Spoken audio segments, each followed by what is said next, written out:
Hi, I'm Kieren. And I'm Riku. And welcome to Artificially Ever After Short Stuff.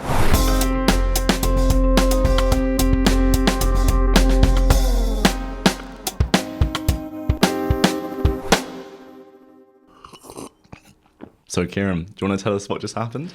Yeah, well, you're drinking some water there, but AI is also drinking all the water, as the title implies. So we're going to be getting into this big question, which you may have seen in the news, about AI's water use. So this has been prompted by, last month, Sam Altman, the CEO of OpenAI. He went and wrote on his blog, which is never a good sign, but it was titled The Gentle Singularity. It was a very long post just about the kind of current state of AI, where things are going.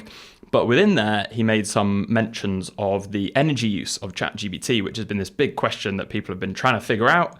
And he kind of very nonchalantly just chucked in some numbers in there. So he basically said that your average ChatGPT query, no kind of explanation as to what average is here, but the average query uses around 0.34 watt hours of electricity, which I think is comparable to like a high-powered light bulb running for a few minutes.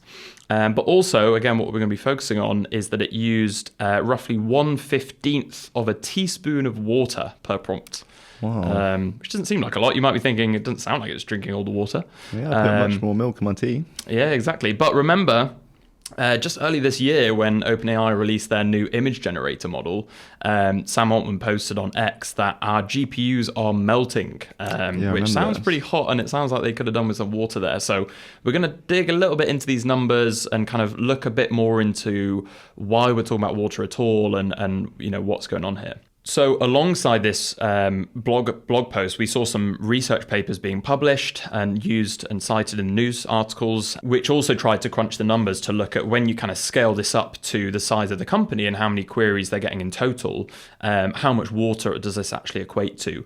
So if we just look at OpenAI's number to start with, we've seen that recently OpenAI reported to Axios, which is a US news site, that it receives around 2.5 billion queries every single day, which is just mind-blowing. And that's just one company, right? That's just OpenAI. Yeah, that's really good to know. Exactly. So we've got loads of AI companies now with lots of different chatbots, lots of models. So this is just one tiny slice of the pie that we're talking about, or maybe quite a big slice at that number of queries. If you multiply that number that Sam Altman said in the blog post by that number of queries, that gives us roughly 200,000 gallons of water per day that's being used, or nearly 1 million litres of water, which again may or may not sound like that much, or it might sound like a lot to you. But the crucial point, before we start kind of comparing this to some actual numbers which might make sense to us, like number of households or something, there were some other research papers which had very different numbers to what Sam Altman was quoting there when they looked at publicly available models. So one of the possible explanations is that Sam was potentially talking about a teeny model that's not the one that we kind of actually go and interact with when we go to chatgpt.com today. So very old models that are much smaller and require less energy. Or potentially he was just focusing on a kind of very small aspect of the water use of AI and not the kind of big picture. So this research paper that was just published last month, which was titled Uncovering and Addressing the Secret Water Footprint of AI Models,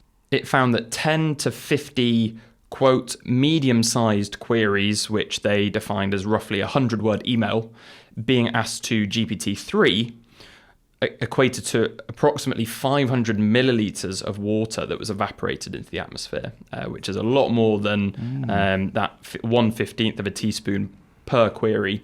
And the Washington Post, in an article titled A Bottle of Water Per Email, they actually recalculated these numbers with GPT-4, so a more modern model, probably close to the one that we use today, and they found that it was 519 milliliters of water per single query, so not per 10 or 50, but every single query, so a 100-word email roughly, they found out to be nearly half a litre, which I think a lot of people have discussed this as being maybe an overestimate, and it's kind of definitely more on the kind of liberal side of the water that goes into these things. But I think the point being that we're somewhere in between these two numbers, and Sam was probably shooting a little bit low with that figure.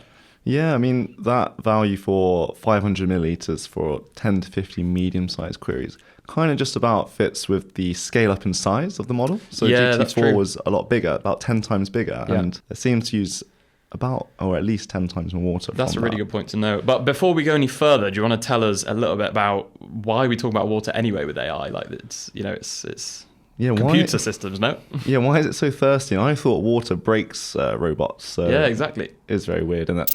Yeah, it's really important that we're precise about what water we're talking about here. And these AI models are doing crazy amounts of mathematical computations and things, which means that they require really powerful computers to run them on. And that's what's going on in these data centers, is that you send off your little write me a bedtime story or whatever it is, and then you're actually asking these huge computers to create the story for you. And importantly, these mathematical processes that AI uses are run on GPUs, not CPUs. So a CPU stands for the central processing unit. They get a lot less hot than these GPUs, whereas GPU is for graphics processing unit, which was originally for like video editing and things. But video games, yeah. Yeah, actually, in the turn of the millennium, they found that these GPUs are really good for AI. So. Yep. So that again, they're much more powerful, right? This is why they're getting warm. This is why Sam Altman was saying they're melting. Yeah. Well, it's interesting because the CPU, you can think of them as like, imagine you've got a motorway and you got the one little fast lane and you put a Lamborghini there. Right. So CPUs are really good for like doing like one task, but like super fast. Yeah. Whereas a GPU, you can think of like, imagine a motorway with loads of lanes, and you've got loads of people on scooters, and they're just going everywhere. Like those mega highways you see in China that have like 12 lanes or something. Exactly, yeah. Like they're all traveling in parallel. That's the key idea here. Is,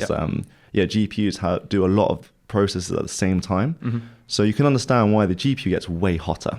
So the important point here is that the computers AI run on get way hotter, and we need to cool them down.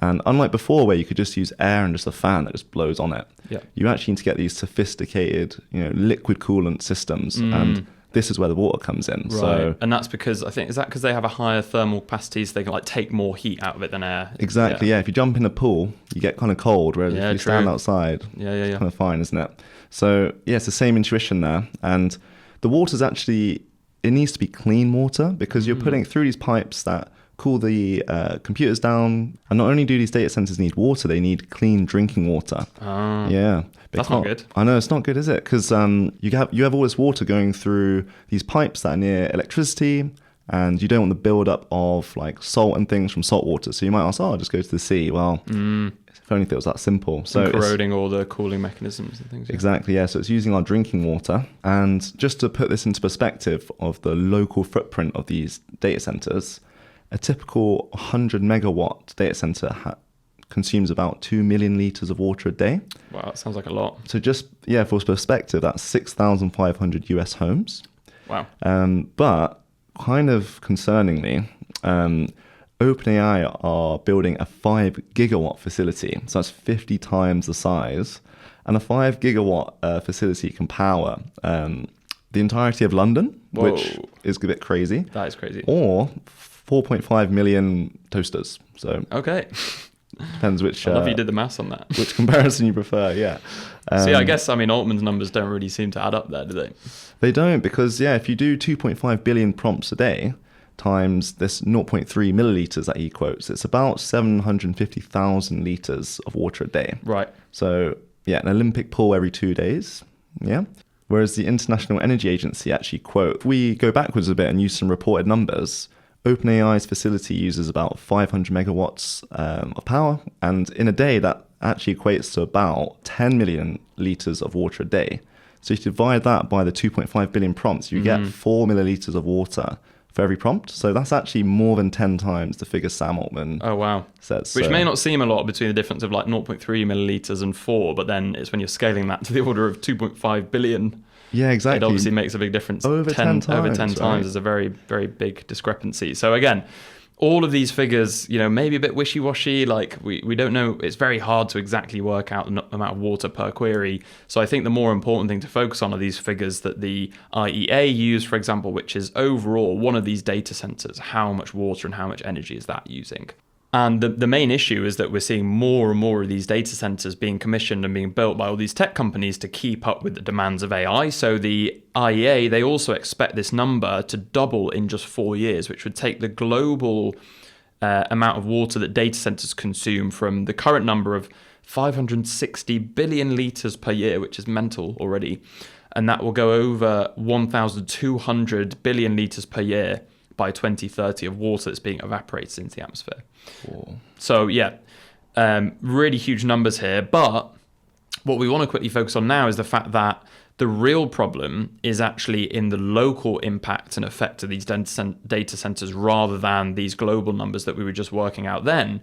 Because what we've seen is that 2/3 of the data centers which have been commissioned or have been built after 2022 in the United States have been built in areas of already high or extremely high water stress zones. And there are even just 5 states in America that host 72% of these new data centers, and these states already have water issues. And they are California, where they've got 17 new data centers since 2022, Arizona with 26, Texas with another 26, Illinois with 23, and Virginia, who's number 1, ding, ding, ding, 67 new data centers since 2022.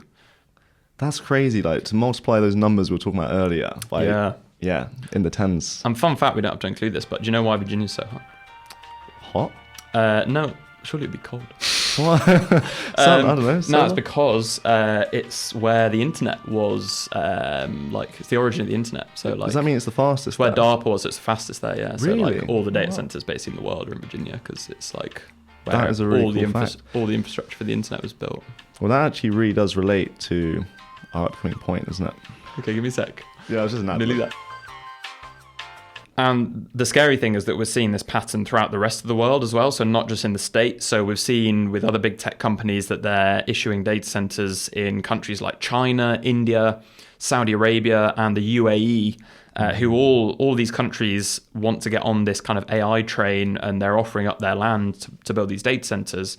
But they already have big water scarcity problems. So yeah, this is a real concern. We've seen lots of protests around the world in countries like the Netherlands, Uruguay, Chile, where people are protesting all this stuff.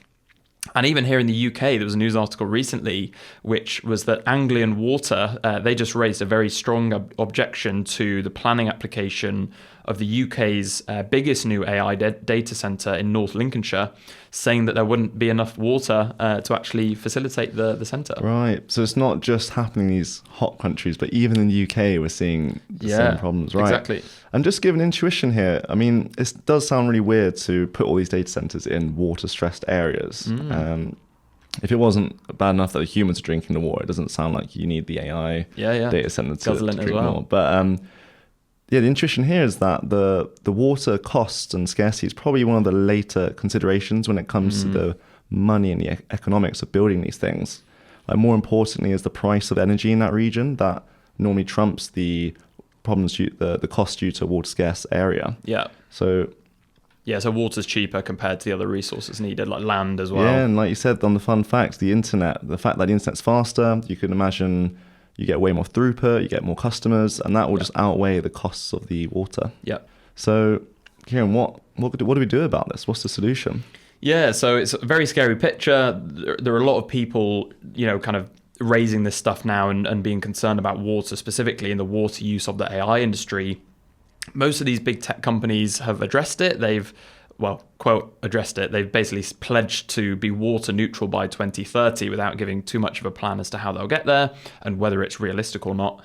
One thing that we've heard CEOs of these companies claiming on podcasts and things is that developing this AI and scaling it up so much will facilitate new research that will hopefully at some point uncover some new clean energy source or cooling mechanism that will solve these problems. That seems very kind of... Pardon the pun, but trickle-down economy? Exactly, yeah. Right. Trickle-down research, trickle-down expectations. Yeah, it seems like very wishful thinking. It seems like their solution for being water neutral is just some miracle happening. So we shouldn't count on that. However, companies like Microsoft are actually investing in some zero water designs or closed loop systems where there isn't any evaporation going on and where all the water in the system is recycled once it's been heated up and then they cool it back down. So, there is research going on to try and address this problem. Some of OpenAI's new data centers that they're building, part of that cooling will happen by these closed loop systems as well. We also have companies like Amazon with their AWS data centers where they're looking at using